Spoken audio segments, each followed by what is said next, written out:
जम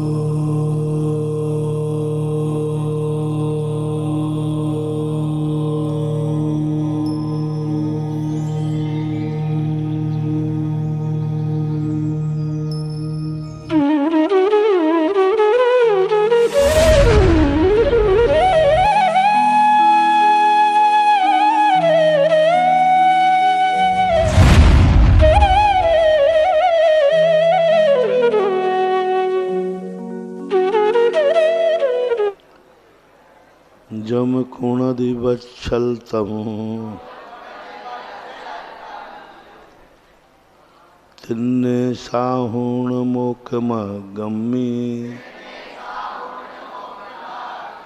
सो वत्सल भाव जुदो सम्मा दिट्ठी मुने दब्बो।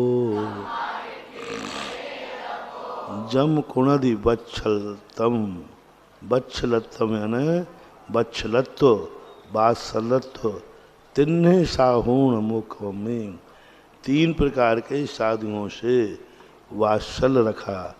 तीन प्रकार के साधु कौन है? आचार्य, उपाध्याय साधु, अथवा सम्यक दर्शन, सम्यक ज्ञान और सम्यक चारित्र। सम्यक दर्शन ज्ञान चारित्र भी साधु शब्द से कहे जाते हैं। गुण में गुणी का आरोप कर लो, गुण में गुणी का आरोप कर लो। रत्नत्रय कहाँ पाया जाता है? साधु में। गुण में गुणी में गुण का आरोप कर लो, साधु में क्या पाया जाता है? हाँ, तो ये दोनों अर्थ यहाँ ले लेना। तिन्न साहुणम, आचार्य उपाध्याय साधु।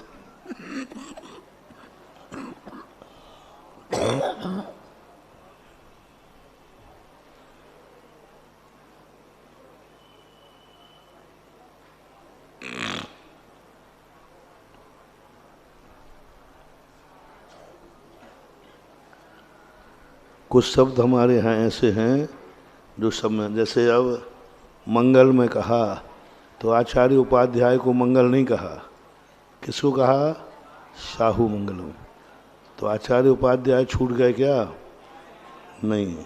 साहू मंगलम, साहू शरणम पवज्जामि, आचार्य शरणम पवज्जामि नहीं लिखा, उपाध्याय शरणम पवज्जामि नहीं लिखा। और नमोकार मंत्र में आचार्य उपाध्याय साधु को अलग अलग और वहाँ साधु शब्द कह दिया। तो अब साधु शरणम पवज्जामि का अर्थ क्या हो गया? आचार्य उपाध्याय तीनों लेना। अब देखो, अपन आचार्य भक्ति करते हैं और कुंद स्वामी ने उस आचार्य भक्ति में तीनों की भक्ति की है। अंचल का पढ़ो, इच्छामि भन्ते आर्य भक्ति कौसुक कौ तस्सारु सम्मनान समदंसन समचर्जिताणम पंचविहाचारणम आईरियाणम आयारादि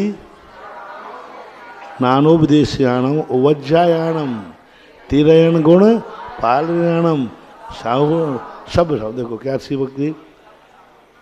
अब भक्ति का नाम अपन ने क्या रखा? आचार्य भक्ति। लेकिन अंत में पूज्यवर कुंद स्वामी क्या कहते हैं? वज्जायाणम सतनत्र से युक्त साधु नाम अपी, यानी वहाँ आचार्य उपाध्याय साधु की भी भक्ति है। इन तीनों को अंचमी पूज्यमी नमस्यामी। रत्नगण श्रावकाचार में गुरु किसको कहा?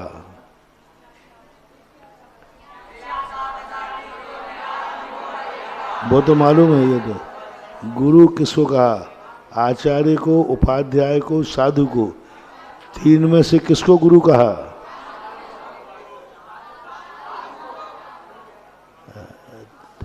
आचार्य को गुरु कहा क्या वहाँ? उपाध्याय को, साधु को कहाँ कहा? बताओ, साधु कहाँ का? पूरे रत्नग्राम श्रावकाचार में जहाँ परिभाषा बनाई, एक स्थान पर बताओ जहाँ साधु आचार्य उपाध्याय आया हो। पूरे रत्नग्राम श्रावकाचार में आचार्य उपाध्याय साधु शब्द बताओ कहाँ आया?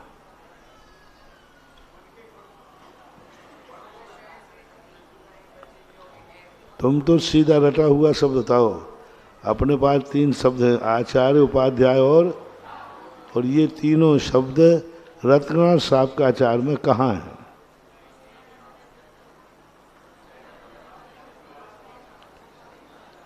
लगभग 150 गाथाओं बता दो। 3 शब्द चाहिए, सीधा भाव नहीं चाहिए।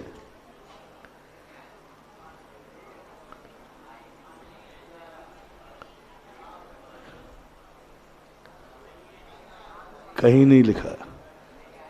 वहां क्या लिखा? तपोभृताम, तप से जो भरे हुए हैं। मापतागम, हाँ, और यहाँ ज्ञान ध्यान तपो रखता तपस्वी सा प्रशस्ते। दोनों स्थान पर तपोभृताम और तपस्वी शब्द का प्रयोग किया। आचार्य उपाध्याय साधु का नाम ही नहीं लिया। अब वहाँ देखो तपस्वी का अर्थ प्रयोग किया। कौन है गुरु? जो तपस्वी हो। और तपस्वी की आज सुबह कितनी अच्छी परिभाषा आई। त्याग अलग है और तप, हाँ, त्याग वो है जो त्याग दिया। जिसका त्याग नहीं है उसके मिलने पर भी इच्छा नहीं करना, वह, जैसे आपके 2 टाइम खाने का नियम है, कोई बाधा नहीं है, लेकिन आज नहीं खाएंगे, चतुर्दशी है, तो वो किस में चला गया? हमारा 1 टाइम खाने का नियम है। 1 टाइम खाना हमारा त्याग में आएगा, हमारा त्याग में। और तप में कब आएगा? हमारा उपवास करेंगे। और तुम्हारा एकासन तप में आएगा, रात्रि भोजन त्याग में आएगा। क्योंकि ऐसा तपस्वी सा प्रशस्त है जो वर्तमान में भी अपनी इच्छाओं को निरोध रखता है। वही उत्पन्नोदय भोगे वियोग बुद्धि। बात ये है, उत्पन्न मिलने पर भी वियोग बुद्धि रखना, ये तपस्वी की परिभाषा है। तो अब ऐसा मानना चाहिए। तो शाहुणम, तो एक शब्द कहते ही तीनों का आ गया। आचार्य भक्ति का अर्थ नहीं कि आचार्य की ही भक्ति है, नहीं, उसमें तीनों को नमस्कार किया गया है। आचार्य उपाध्याय शाहुणम षाडचकालम अंचेमी पूज्यमी वंदामी। इसी प्रकार मंगल पाठ में साधु को ही मंगल नहीं कहा गया, आचार्य उपाध्याय भी मंगल हैं, लेकिन साधु शब्द आचार्य कहते ही साधु आए, ये कोई नियम नहीं, लेकिन साधु कहते ही आचार्य शब्द आ जाएगा। क्योंकि आचार्य उपाध्याय ये कोई पद नहीं है, ये तो एक व्यवस्था है, मार्ग नहीं है आचार्य उपाध्याय का, ये तो एक व्यवस्था है। क्या आचार्य उपाध्याय के बिना मोक्ष नहीं होगा? बल्कि आचार्य उपाध्याय को उस पद पर कभी मोक्ष नहीं होता। किसी आचार्य को आचार्य पद रहते हुए केवल ज्ञान नहीं हुआ, उपाध्याय पद पर रहते हुए केवल ज्ञान नहीं हुआ। केवल ज्ञान की तो बहुत दूर बात रही, समाधि भी नहीं होती। समाधि जब भी होगी मुनि पद पर ही होगी, केवल ज्ञान मुनि पद पर ही होगा। यदि आचार्य पद पर मरण करते हैं तो शास्त्रों में उसकी प्रशंसा नहीं है, दुर्गति नहीं हुई है, दुर्गति नहीं है, लेकिन प्रशंसा भी, क्योंकि आचार्य पद छोड़ नहीं पाए। निंदनीय नहीं है, प्रशंसनीय नहीं है, क्योंकि आचार्य पद पर रह के गुणस्थान तो 6ठा 7 में ही है ना, इसलिए निंदनीय तो नहीं है, लेकिन प्रशंसकार्य पद छोड़ करके परम पदम श्रेष्ठ पदम मुनि पदम, संलेखना के समय कहा, हे श्रमण समस्त पद को छोड़ करके मुनि पद अंगीकार करो, ऐसा। तो यहाँ भी क्या करना? वत्स तिन्ने हैं, 3 साथ मोक्ष मग्गमी, मोक्ष मार्ग में किसकी अपेक्षा से? मोक्ष में। सो बच्छल भाव जुदो, वह वात्सल भाव से युक्त है।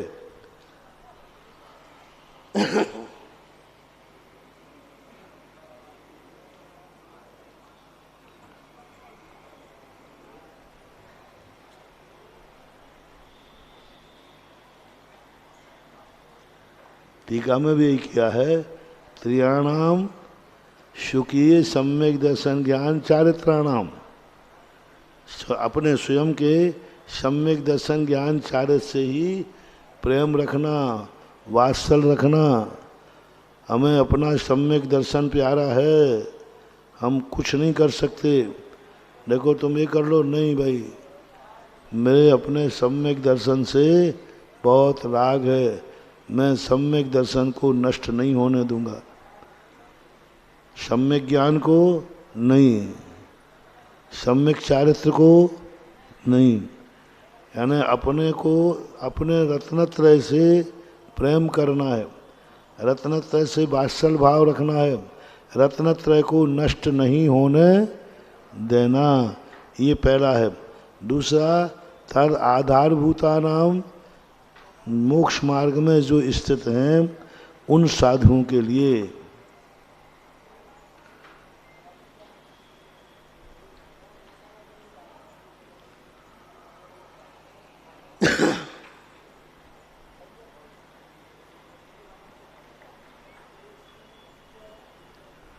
अब देखो टीकाकार ने आचार्य उपाध्याय 3 शब्द से साधु नहीं लिया।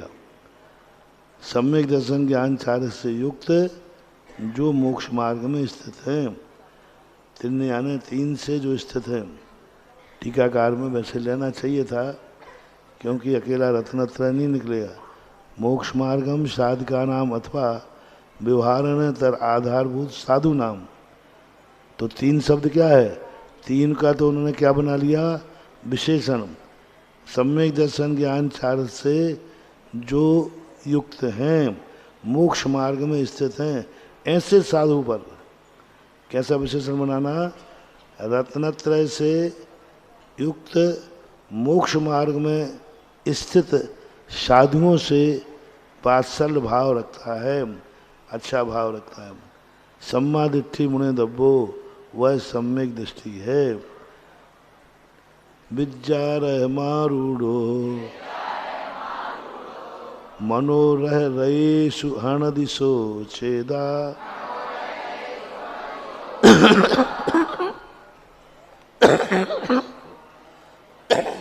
सोजन नान पहावी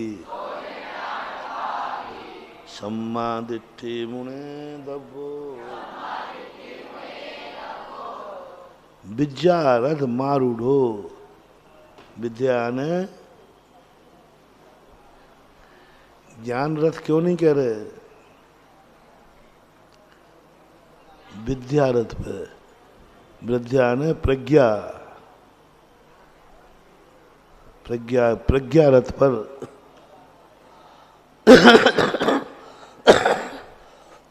ज्ञान से प्रभावना नहीं करना, प्रज्ञा से प्रभावना करना। ज्ञान से प्रभावना तो अभव भी कर लेगा, लेकिन प्रज्ञा के द्वारा विज्ञारहम रथम आरूढ़ो मनोरह, मनोरथ मन रयेषु गतिषु, रेसु यानी रेस दौड़ना, मन रूपी रथ रयेषु यानी गतेषु दौड़ रहा है। मन रूपी रथ को हणदी, उसके वेग को रोकना है। किस पर बैठना है? विद्या रूपी रथ पर बैठना है और मनोरथ रूपी रथ की गति को हणदी, रोको। देखो कितना अच्छा श्लेष बैठाला। मनोरथ यानी जो मन है, मन रूपी रथ को रयेषु उनकी गति को, रयेषु हणदी उसकी गति में रोड़ा डालो। हणदी मन रूपी रथ दौड़ नहीं पाए, और अपना कौन सा रथ दौड़ रहा है? मन रूपी रथ दौड़ रहा है और विद्या रूपी रथ रुका पड़ा है। हणदिशो चेदा, जो उसका हनन करता है आत्मा, सो जिन नान पहावी, सो वो जिन नान पहावी। अब बहुत अच्छे शब्द हैं। अपनी प्रभावना नहीं करना, अपने ज्ञान की प्रभावना नहीं करना। जिन नान पहावी, देखा मुझे कितना अच्छा ज्ञान है, पूरा समय सार कंठस्थ कर लिया। किसकी प्रभावना कर दी हमने? अब देखना, समय सार इतना अच्छा है कि मैंने याद कर लिया। किसकी प्रभावना हो गई? वही है, अपने ज्ञान की प्रभावना। देखा समय सार मैंने पूरा कंठस्थ कर लिया। लोग कह रहे थे समय सार कठिन है, मैं कोई कमज़ोर आदमी थोड़ी हूँ, मेरा क्षोभसम बहुत अच्छा है, पूरा समय सार कंठस्थ है। अब ये सब महिमा किसकी गाई जा रही? खुद की। मियाँ मिट्ठू मालूम समय सार मैंने कंठस्थ किया था। हमारी बुद्धि कोई कमज़ोर थोड़ी है। अब इसी को पलटना है। देखो मुझे तो कुछ याद होता ही नहीं था। समय सार इतनी अच्छी वस्तु है, इतना आनंद आया, इतना आनंद आया, इतना आनंद आया कि मैंने समय सार को कंठस्थ कर लिया। अब ये किसकी महिमा हो गई? बात वही है कि नहीं? वही है, लेकिन वही नहीं है। बात तो वहीं के वहीं है ना, लेकिन अब वही नहीं है। हाँ, बस वही नहीं है, वो बहुत अंतर हो गया। उसमें समय सार की महिमा है। तो अपनी में इन्होंने क्यों नहीं कहा अपनी प्रभावना करो ना? नहीं, देखो मुझे मुनि पद, मैं कमजोर नहीं हूँ। कितना कठिन मुनि पद पाल रहा हूँ, कितना कठोर है, कितनी कठिनाई है। देखो कितने कांटे हैं, तलवार की धार पर नाचना है और मैं नाच रहा हूँ। देखो मेरी बहादुरी देखो, पंचम काल में मैं मुनि बना हूँ। क्या हो गया मियाँ मिट्ठू? अब देखना, अरे मुनि धर्म इतना आनंद की चीज़ है, इतने आनंद की चीज़ है। लोग कहते थे कठिन है, मुझे तो इतना आनंद आया कि मैंने तो इसको ग्रहण कर लिया। ये मुनि पद की महिमा हो गई, स्वयं की नहीं। यही तो भूल कर रहा है व्यक्ति। स्वयं करता है, स्वयं की प्रशंसा करता है, जिसके कारण हो रहा है उसकी नहीं करेगा।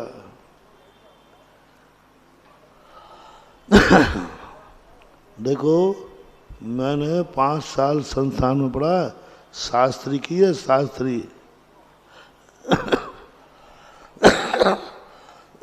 देखो आजकल कोई धर्म नहीं करता, कोई धर्म की किताबें नहीं पढ़ता। लोग कहते हैं कि क्या काम में आना है, क्या करना। मैंने इस पंचम काल में भी संस्थान में धर्म पढ़ा है। ठोक दो ताली। गधा कहेंगे नहीं।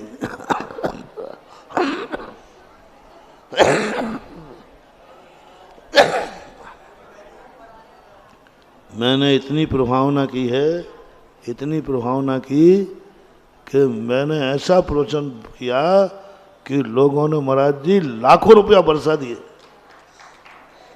लाखों रुपया यूं लोग बोल रहे थे, लिखने वाले लिख ही नहीं रहे थे। हमारा प्रवचन ही ऐसा है, करें क्या। हमने ऐसा प्रवचन दिया कि लोग बिल्कुल ऐसे बोले कि लिख ही नहीं पाए। ये सब स्वयं की प्रशंसा है। लेकिन अब देखना, मुझे संस्थान इतना अच्छा लगा, इतना अच्छा लगा। वहाँ से जो निकल के आए उनको देखा तो मेरा मन हुआ इतना अच्छा संस्थान है कि मैं सबको छोड़कर उसी में भर्ती हो गया।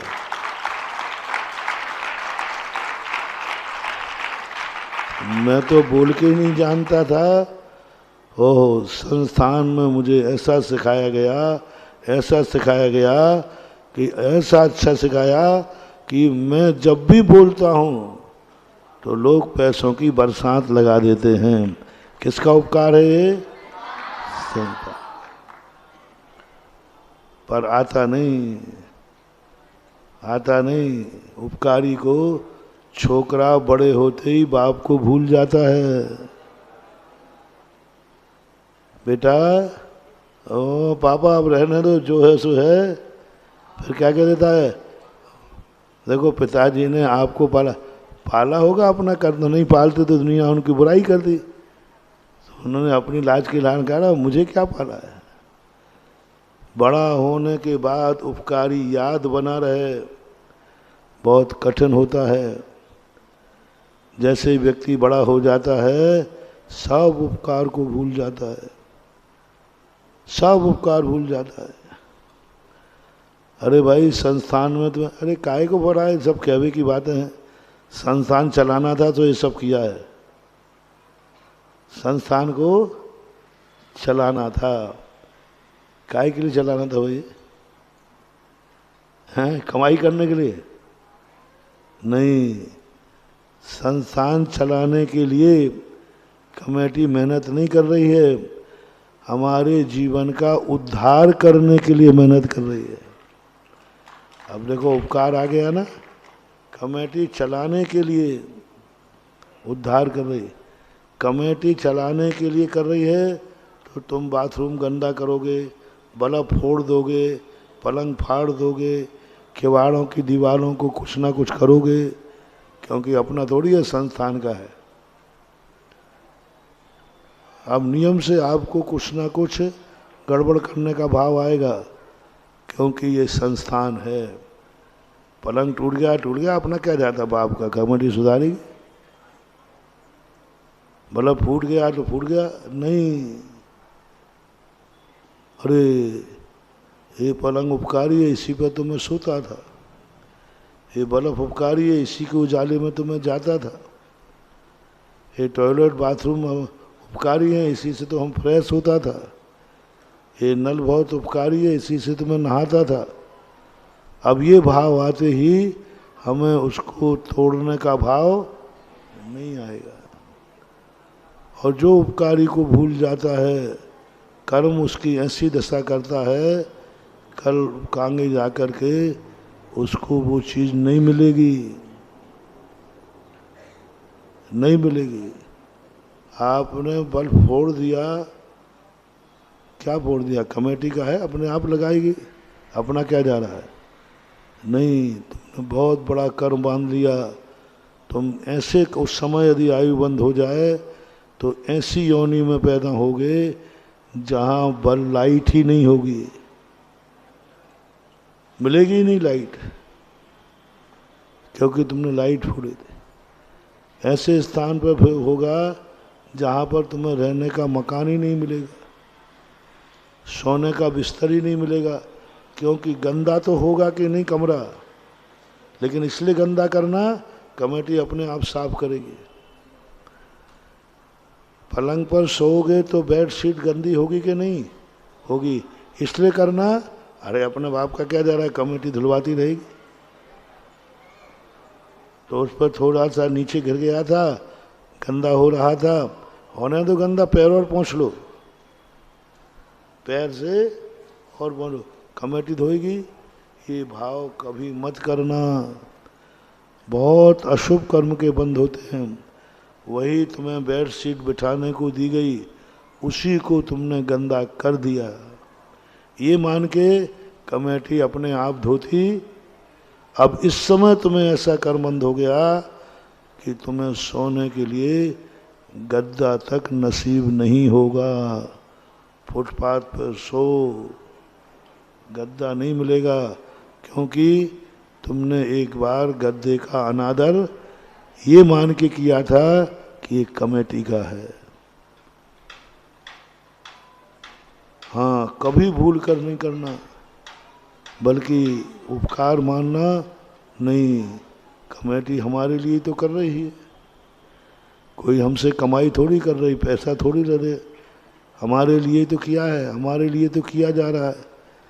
और जो हमारे लिए किया जा रहा है हम उसका अनादर क्यों करें? ऐसा भाव मानना चाहिए। तो जिन नान पहावी, जैन धर्म की प्रभावना करना है, अपनी प्रभावना, और जैन धर्म की प्रभावना होगी तो अपनी प्रभावना हो ही जाएगी।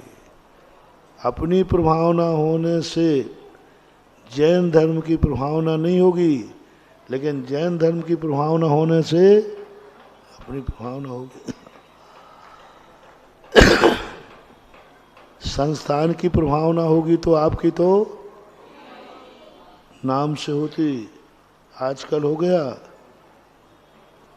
कहाँ से? सांगानेर संस्थान से लोग आजकल प्रश्न करना बंद कर दिए। बोले ये संस्थान के बच्चे हैं, ये जो कह रहे हैं सब सही ही होगा। क्यों? क्यों? वो जानने लगे कि संस्थान में इतना अच्छा पढ़ाया जाता है कि बच्चे गलत बोल ही। तो अब संस्थान की तुम प्रभावना करो, अपने आप हमारी प्रभावना हो जाएगी।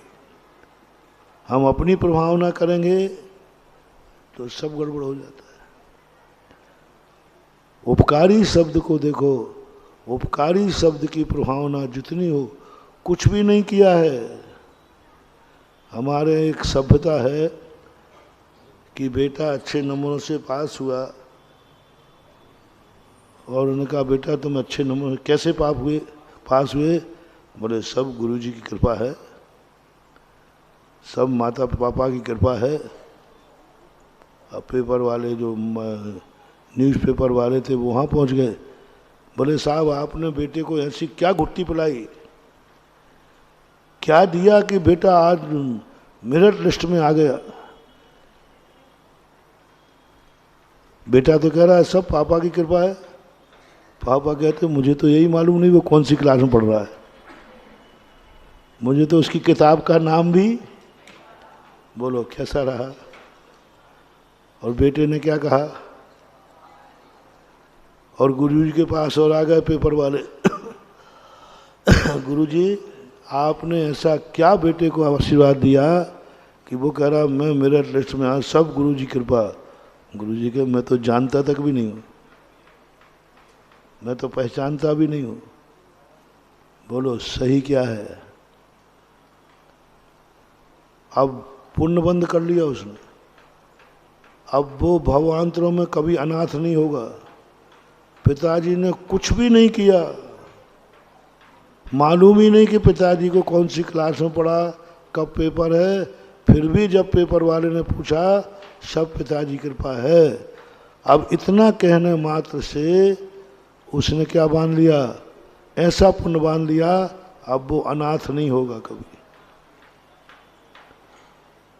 सब पिताजी की कृपा। अब वो कभी गुरु के आशीर्वाद, अब गुरु का आशीर्वाद फलना चालू हो गया होता।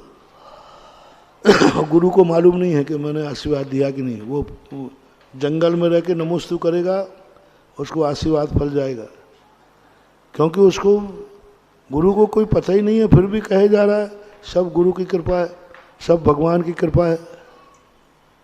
ये है तरीका पुण्य लेने के। तुम इतने अच्छे कैसे बन गए? तुमने अच्छा ऐसा कैसे लगा? अरे साहब ये सब संस्थान की महिमा है। और वहाँ क्या था? अरे भैया संस्थान में, अच्छा भैया संस्थान में बहुत, अरे भैया रहने दो, संस्थान में तो सब घटिया है, वहाँ तो सब गड़बड़ है, खाना ठीक नहीं, पीना ठीक नहीं, पढ़ाने वाले कोई ठीक नहीं। वो तो मैंने 18 घंटे पढ़ करके, तो थोड़ी देर तो प्रशंसा मिलेगी, और कार्य बिगड़ जाए तो। 2 बालक थे, एक पास हुआ एक फेल हुआ। तो फेल वाला डर रहा था, वो पास वाले के साथ जा रहा था। पास वाले के पास जाते ही उसके सब मिले, सब पिताजी कृपा है, तब पिताजी के पैर छुए, पिताजी सब आपकी कृपा है, पास हुआ। सब लोग कहने लगे ओहो कितना बढ़िया बेटा है, सारी मेहनत स्वयं ने की है और श्रेय किसको दे रहा है? पिता को। सब ने, पिताजी ने भी छाती से लगा लिया, सब ने बहुत बहुत अच्छा बहुत अच्छा बहुत अच्छा। फेल होने वाले ने नकल कर ली। बोले ऐसा बोल देने से सब खुश हो जाते। तो वो फेल हुआ था, घर पहुंचा, अब नकल तो नकल ही है। बोले क्या हाल चाल है? पापा फेल हो गया। बोले कहते सब आपकी कृपा है पापा, आपकी महिमा है, आपका प्रसाद है, आपकी। पिताजी ने कहा मूर्ख, मर गया फीस दे दे करके, वो मेरी कृपा है। और जम के डंडे मारे, पिट गया। शाम को दोनों दोस्त मिले, यार तूने जो कहा वही तो मैंने कहा था, जो तूने कहा वही, तुझे पिताजी ने तो गले लगा लिया, मुझे तो पिटाई कर दी। बोलो तुम कौन से नंबर में हो? हैं? संस्थान की बुराई करना और अपनी भलाई करना, डंडे पड़ेंगे डंडे, कंडे बीनोगे कंडे। हाँ पंडे। और यदि सफल हो गए और कहा ये सब संस्थान की महिमा है, गुरु जी की कृपा है, देखो इतना बढ़िया संस्थान है, तो पंडित जी बनोगे पंडित जी। जिन नान पहावी, कितना बड़ा शब्द पूज्यवर ने कहा, हे भगवान मुझे अपनी प्रभावना नहीं चाहिए, जिन नान पहावी, जिन्हें इतनी बड़ी प्रभावना तुमने कैसे कर ली? सब जिनेन्द्र जिनवाणी की कृपा है, मुझे तो क्या आता था। अच्छा बताओ, इस समय सार में अपन नहीं पढ़ते तो अपन को क्या आता? आत्मा कैसी है, नय कैसा है, प्रमाण क्या करा, क्या जाने नय क्या। 6 द्रव्य 9 पदार्थ तुम्हारी उम्र वाले तुम्हारे घरों में खूब मिल जाएंगे, पूछ लेना उनसे 6 द्रव्य क्या होते हैं। तो बोले 6 रुपया। 6 द्रव्य कहते हुए समझेंगे द्रव्य आने। और इसी उम्र में, इस उम्र वाले लाखों बच्चे हैं जो आज नमोकार मंत्र का अर्थ नहीं जानते, और इसी उम्र में तुम हो समय सार का अर्थ लगा रहे हो।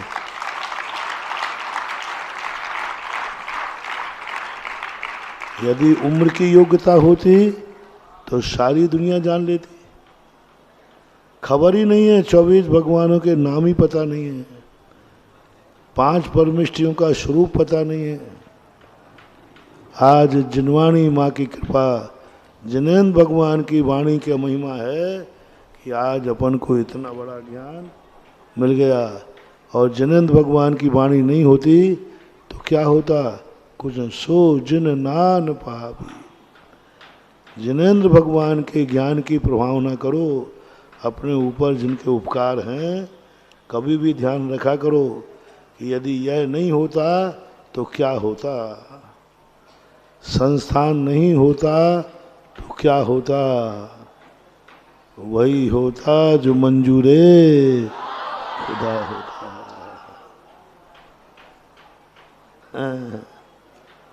थोड़ी सी कल्पना किया करो, थोड़ी सी कल्पना कर लो।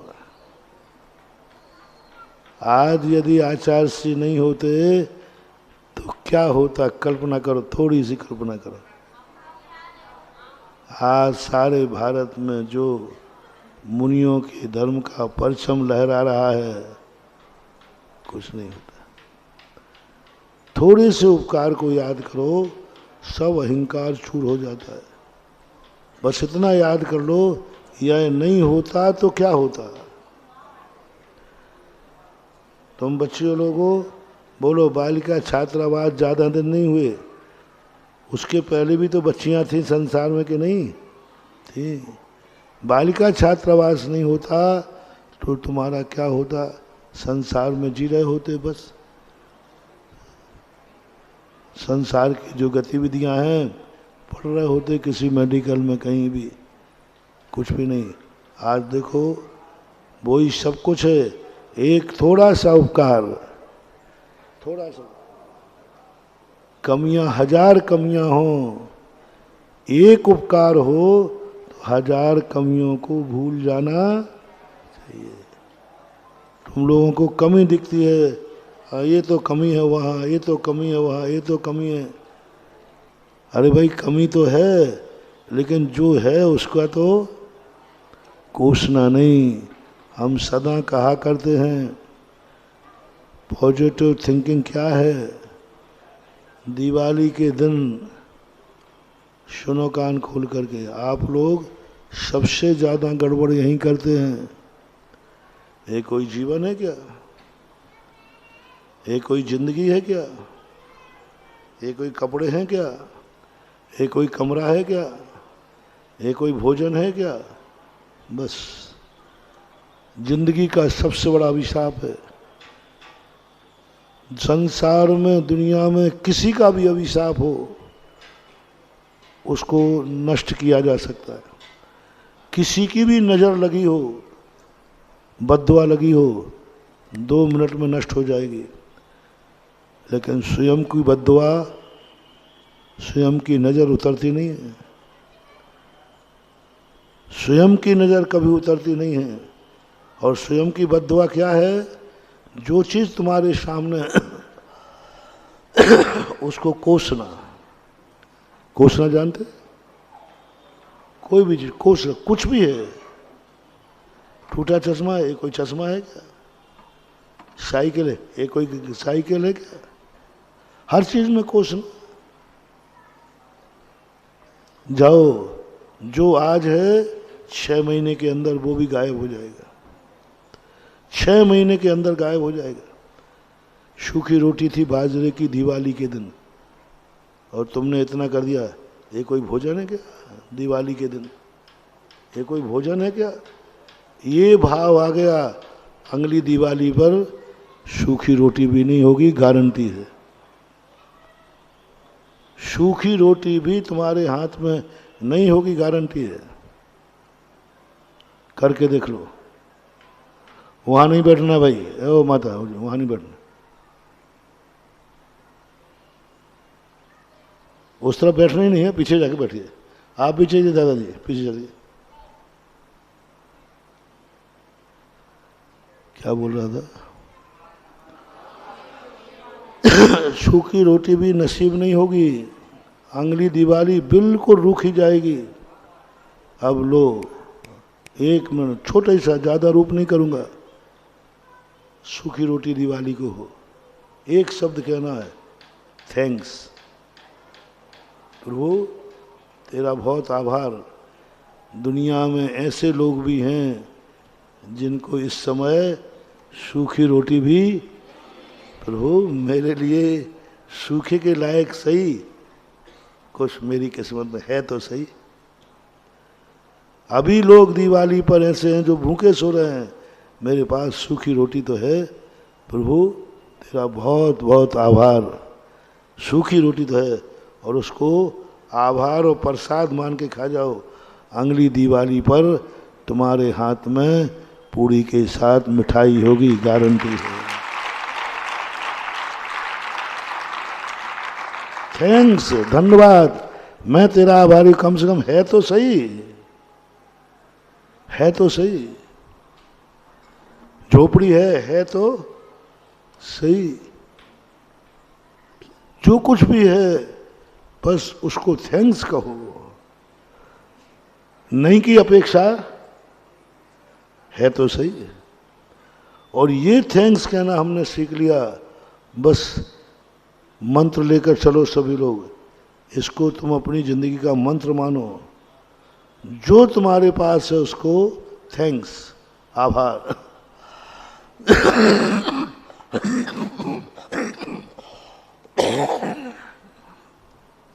कोसना नहीं उसको।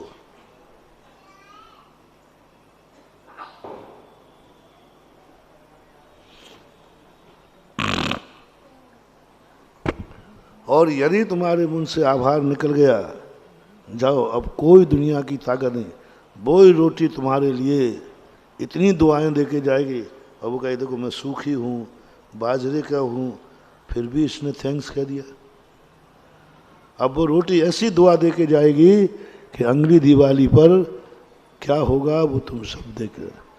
सबसे बड़ी गलती हम करते हैं, जो हमारे पास है उसको हम क्या करते हैं, कोसते हैं, असंतुष्ट रहते। ये कोई जीवन है क्या? इससे गए जीवन उठा के देख लो।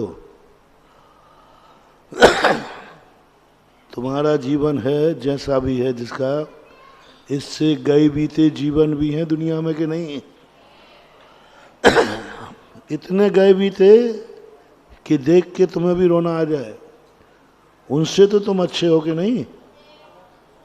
फिर क्यों रोता है? फिर क्यों भाव आता है? फिर क्यों कोसते हो?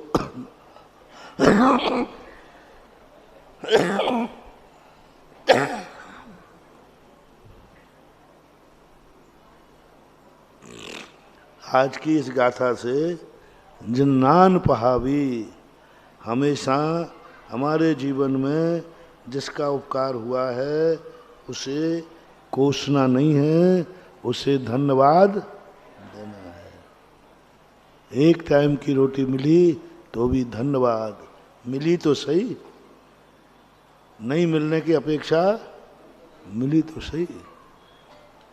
गरीबी हो तो गरीबी को कोसो मत कोसो।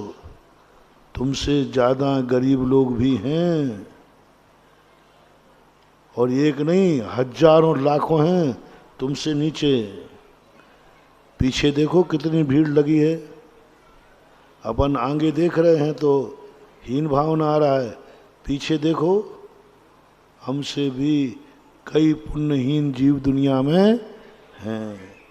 तो ऐसे हमेशा उपकारी की भावना करना चाहिए। जय नाम को भी पुरुषो नेय भत्तो दुरेण बहुलम्मी ठाणम बिठाये दूणय करे दिशत्ते ही वायामम।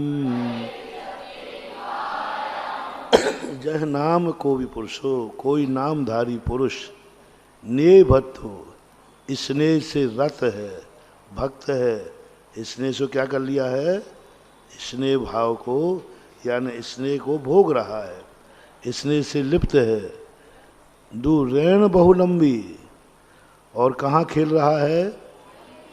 स्नेह को लगाकर, तेल को लगा करके, रेणु बहुलंबी, जहाँ बहुत सारी धूल है।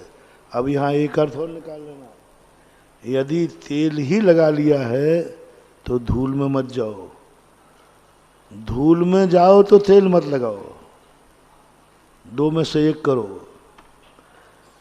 राग द्वेषी तुम्हें होता है तो मंदिर में जाओ। अब देखो तुम्हें मंदिर क्यों भेजा, हम लोगों को मंदिर क्यों नहीं भेजा? क्योंकि तुम रागी द्वेषी हो।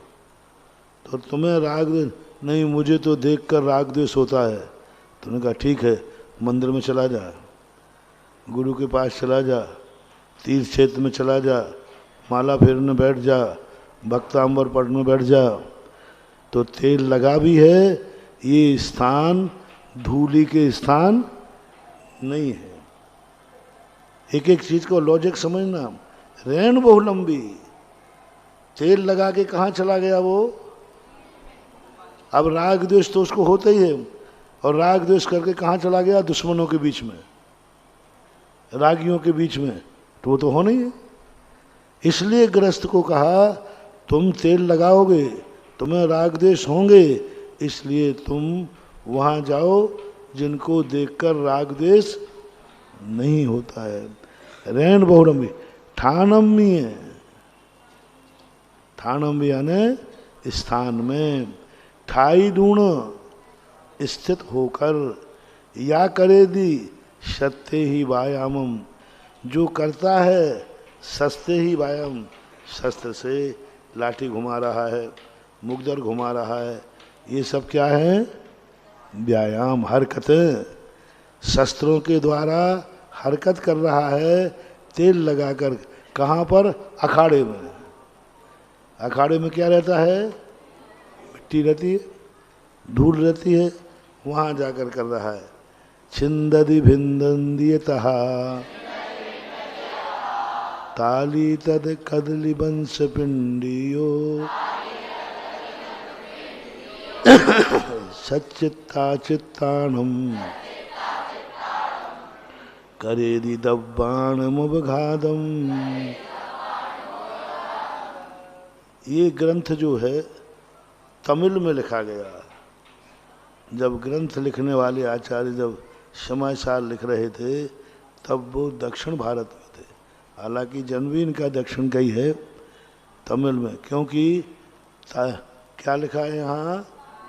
ताली तद कदली वंश पिंडियो।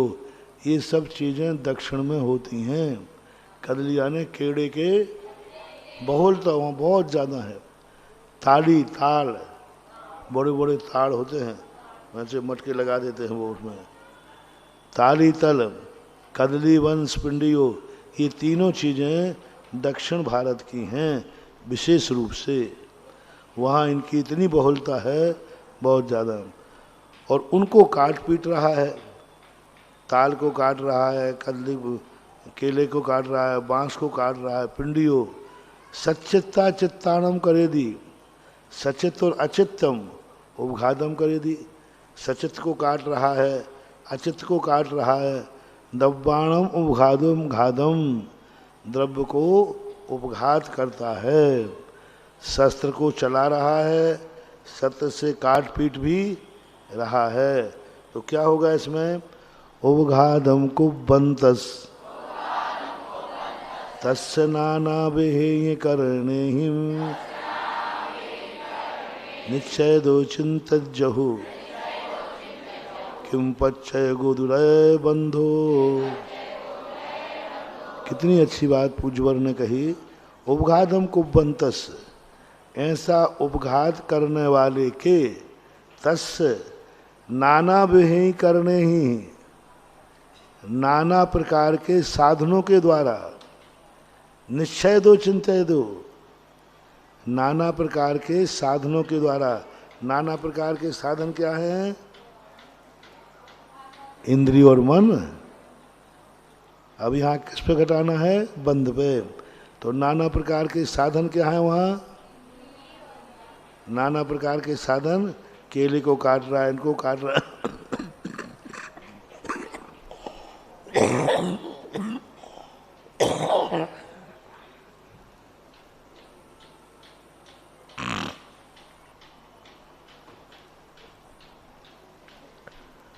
नाना भी करने ही, पांच इंद्रियां हैं, मिथ्या, आवृत्ति, कषाय, योग, जिन जिन से कर्म बनते हैं। निश्चय दो चिंतय जो हो। अब यहाँ तो कर्म लेना। अभी कदली घात में नाना प्रकार से काट रहा है।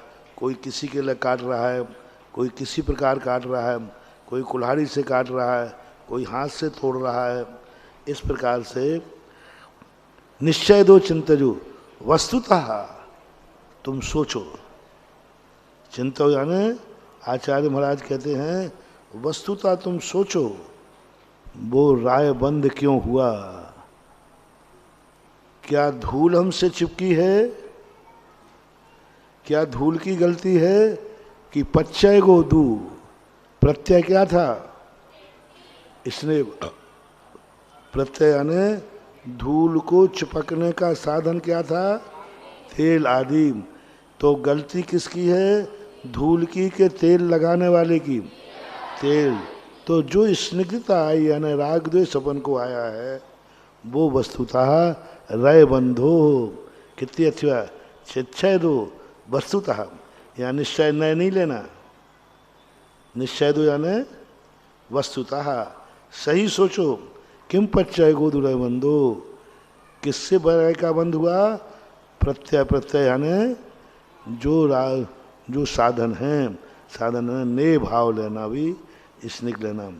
जो सो दुनेय भावो तम्बि नरे तेन तस्य रय बंधो निश्चय दो विन्नेया नकाय चेष्टाई से साहिम। जो जो सुन वह नियम से ने भाव जो था तम्मी नरे उस नर में, नर यानी पुरुष में, पुरुष यानी जीव में, तम्बी नरे यानी उस जीव में जो नैन स्नेह भाव था, तेन तस्य रय बंधो, तेन यानी उसके द्वारा उसका रय बंध हुआ, यानी धूल का जो बंध हुआ है वस्तुता किससे हुआ? स्नेह भाव से हुआ। निश्चय दो विन्नेयम, निश्चय से यानी वस्तु निश्चय नहीं वस्तुतः, विन्नेयम जानो न के चेष्टाई से साई, काय की चेष्टा से बंद नहीं हुआ। नहीं हमने इसको काटा, वो क्या हुआ, वो पीपल के नीचे पैर पड़ गया, ऊपरी बाधा हो गई, उससे नहीं हुआ। काय चेष्टा से बंद नहीं हुआ, हाथ पैर हिलाने से बंद नहीं हुआ। हाथ पैर हिलाने के समय जो मारने के लिए मैं इसको मारूंगा, हाथ उठाने से बंद नहीं हुआ। देश रूपी स्नेह इस कारण से बंध को प्राप्त हुआ। न काय चेष्टाई शेषाई, काय चेष्टा से शेषाई यानी और भी, काय चेष्टा यानी काय चेष्टा से, सोचने से, बोलने से, सुनने से, खाने से, पीने से, उठने से, बैठने से, चलने से, फिरने से, ये सब किस में आएगा? शेषाहिम। नहीं मैंने भोजन किया इसलिए नहीं, खाने से बंद नहीं हुआ, खाने में जो राग भाव था। नहीं मैंने उसको देख लिया, देखने से बंद नहीं हुआ। तुमने बुरी नज़र से देखा, नहीं मैंने उसकी बात सुन ली इसलिए बंद हो गया, नहीं तुमने बुरे भाव से बोलने से बंद नहीं हुआ, बुरे भाव से हुआ। ये सब अपने आरोप है। और सही क्या कह रहे हैं? काय चेष्टाएं शेषाई, जितने भी हमारे कर्मबंध के कारण हैं वे चेष्टाएं नहीं हैं, बल्कि राग द्वेषादि भाव हैं। अब ये तो हुआ उदाहरण। एवं मिच्छा दिट्ठी बट्टन्तो बहुविहासु चेष्टासु रागादि उभयोगे कुब्बन्तो लिप्पदीरयेण। इसी प्रकार मिथ्या दृष्टि बट्टन्तो वर्तना करता है, बहुविहासु बहुत प्रकार में, चेष्टाओं में, राग आदि उपयोगे, उपयोग में क्या है? मिथ्या दृष्टि है ना, मिथ्या दृष्टि के उपयोग में क्या है? राग आदि भाव है, कसाय भाव है। कुब्बन तो करता है, लिप्पदी नाना प्रकार के कर्मों से लेप को प्राप्त होता है।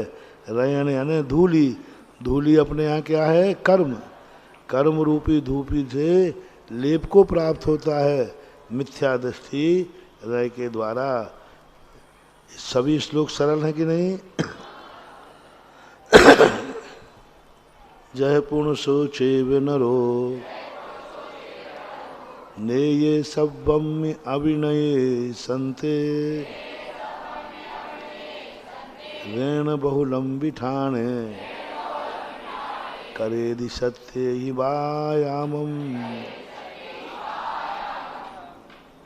अभी देखना, अभी ये गाथाएं किसके लिए थी? रागी के लिए, मिथ्या दृष्टि के लिए। अब कहता ना कि सम्यक दृष्टि को बंद, लेकिन चेष्टाएं तो करता है वो।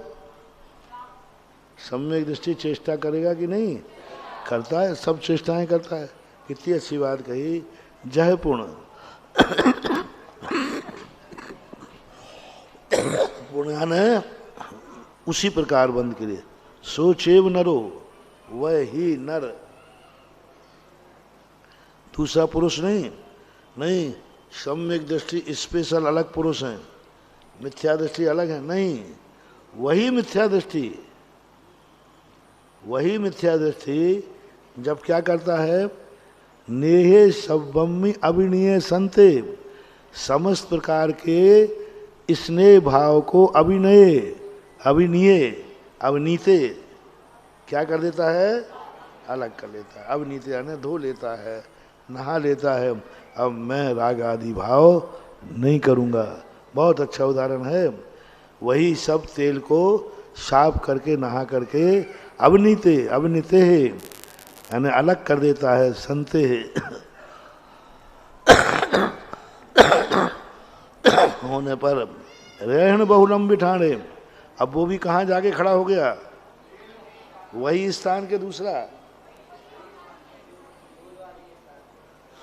वही संसार के दूसरा, उन्हीं के बीच में के अन्य के बीच में उन्हीं। वो भी देखो मिला लेना, रहन बहुलंबे वहाँ भी था, यहाँ भी ठाणे। करे दी सत्य ही व्यायाम, वो भी सत्य से व्यायाम है।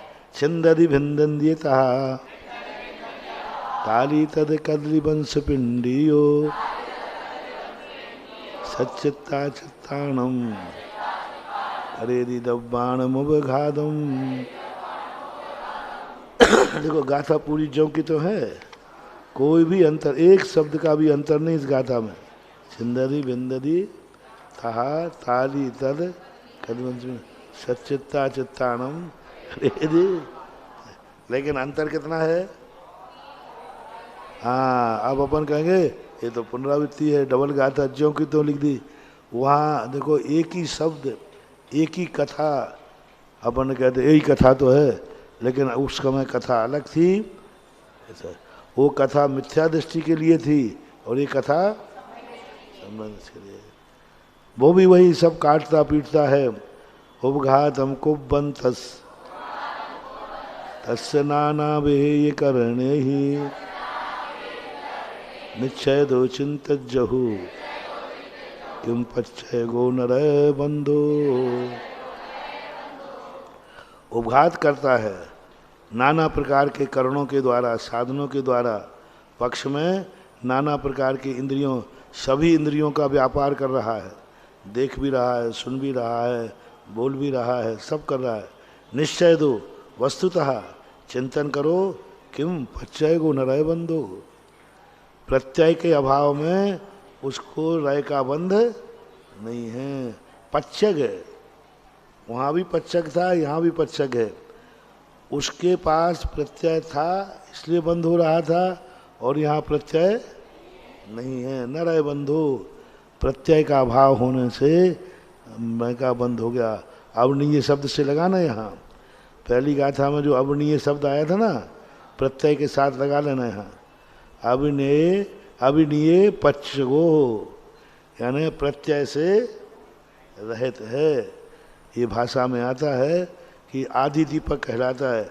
अविनीय शब्द आदि दीपक बना लिया, अब वो सब में लगा लेना अवनीय अवनीते।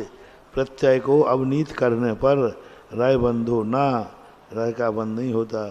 जो सो दुनेय भावो तब भी नरे तेन तस्य रय बंधो निश्चय दो बिन्ने न काय चेठाई से साही।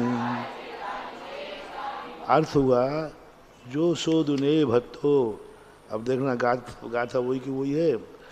जो भी इस प्रकार का स्नेह भाव था तब भी नरे उस नर में तैन तस्रय बंधो, उससे ही रज का बंध हो रहा था। निश्चय दो बिन्नयो न काय चेष्टाई से साइन। इसका अर्थ है काय चेष्टा से बंध नहीं है। ये बात बदल गई। एवं सम्मादिट्ठी बट्टन्तो बहुवेषु जोगेषु अकरन्तो उभयोगो रागादीनम रागादीनेव वज्रदे रैन। वही सम्यक दृष्टि जब वर्तन करता है, किसमें वर्तन करता है? योगों में, कभी मन में, कभी वचन में, कभी कायम है, विभिन्न प्रकार से। अकरंतो उपयोगो, वह उपयोग में अकरता है। क्यों? राग आदि नेव बज्जते रहे न, राग आदि जो है ना नेव बज्जती रहे न।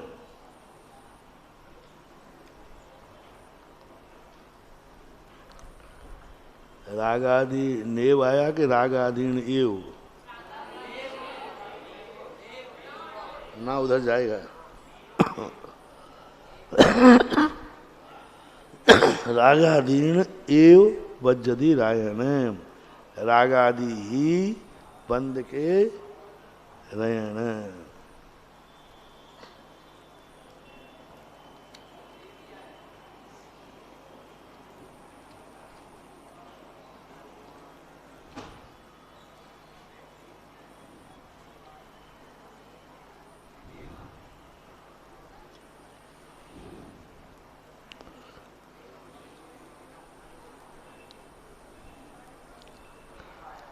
रागादि दीन एव बज्जति रहन, अर्थ तो सीधा निकल रहा है, पर उपसंहार करते राग आदि नहीं होने से बदल लाना। वो तुम्हारा अमृत चंद सूर्य वाला लाओ।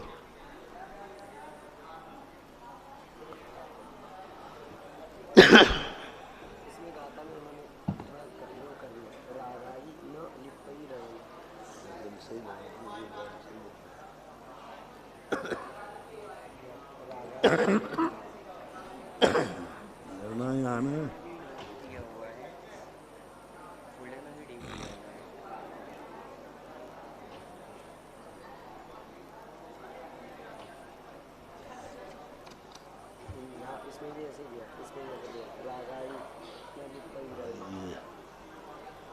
राग आदि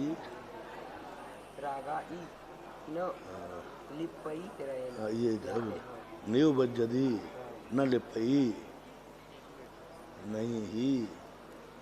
देखो रागादीन के साथ ना नहीं जाएगा, क्योंकि गाथा का अर्थ यहाँ क्या लिखना है, बंद नहीं होता ये निकालना है। तो फिर क्या अकरंत उपयोगो रागाई नेव बज्जती रहे न, नेव लिपति रहे न, ये तो चल जाएगा, बज्जती और लिपई चल जाएगा, मतलब दोनों का अर्थ एक ही है, कोई बात नहीं। लेकिन ना यहाँ पर आना चाहिए, और उसमें भी थोड़ा सा गड़बड़।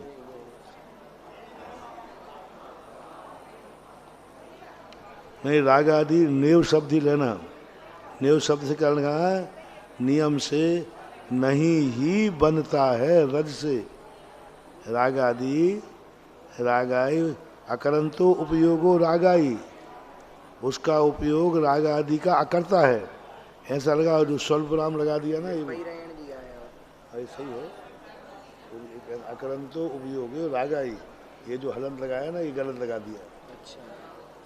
देखो दो चीजें गलत हैं। अकरंतो उपयोगे, जो हलंत लगाया ना, लगा होगा शायद हमें, हलंत नहीं होना चाहिए। अकरंतो उपयोगे रागादि, रागादि भी चल जाएगा, रागाई नहीं है तो रागादि। ऐसा लो, अकरंतो उपयोगो रागादि, उसके उपयोग में रागादि अकरंतो, वो रागादि का कर्ता नहीं उपयोग में। नेव ही, नेव शब्द भी चल जाएगा, ना ही बज्जती रहे न, तो रज का भी बंद निश्चय से नहीं है, ऐसा लगता है। नेव उपयोग है राग आदि नहीं, उपयोग में राग आदि नहीं है। अकरंत तो क्योंकि राग आदि का वो करता नहीं है, तो क्या हो गया फिर, नेव बज्जती। हाँ बिल्कुल सही है। यहाँ देखो अपन ज़्यादा नहीं सुधारे हैं, राग आई लिखा है ना, तो राग आदि शब्द चल जाएगा, द्विश आ जाएगा। हाँ ठीक है, सही है। राग आदि भाव आकरण तो नहीं करता है, रहे न लिपदी, ठीक है। नेव लिपदी ना करके नेव भी आ जाएगा। तो राग आदि और राग आई दोनों मानेंगे, दोनों ठीक, राग आई और राग दोनों ठीक, दोनों ठीक। नेव शब्द भी चल जाएगा, ना ही जन और हो गया, नहीं बनता, ठीक है। महाराज जी प्राकृत में राग आदि बनेगा कि राग आई बनेगा? राग आदि शब्द भी दोनों है, राग आई भी शब्द है। बराबर। अकरंतो उपयोगो रागादि नैव बज्जते रहने, उपयोग में रागादि का अकर्ता होने से नहीं ही बनता है। किससे, किससे बनता है? नहीं, रयन है, रयन ने धूली से वह बंध को प्राप्त नहीं होता है।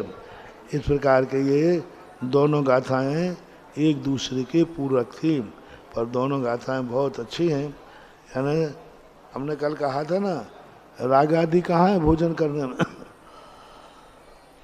वो चल कहाँ रहा है? वो तो आगम की आज्ञा मान रहा है कि भाई दिवाली हो गई, विहार करो। एक स्थान पर नहीं रुकना, तो ये आगम की आज्ञा है कि हमें विहार करने का शौक है। अब आप फंसोगे बेटा, तुम घर जाओगे दिवाली से तो आगम की आज्ञा है कि तुम जा रहे हो? हाँ, गड़बड़ मत करना। हाँ। तुम्हें कोई आगम की आज्ञा, तुम जा रहे हो तो तुम भी विहार करो, तुम्हें बंद है।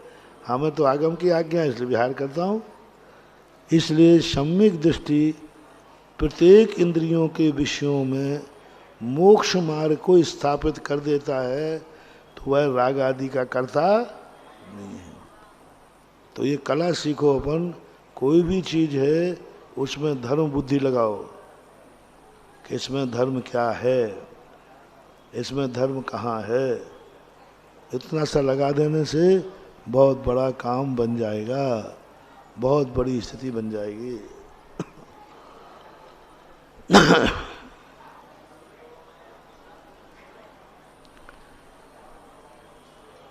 बस रहने दे।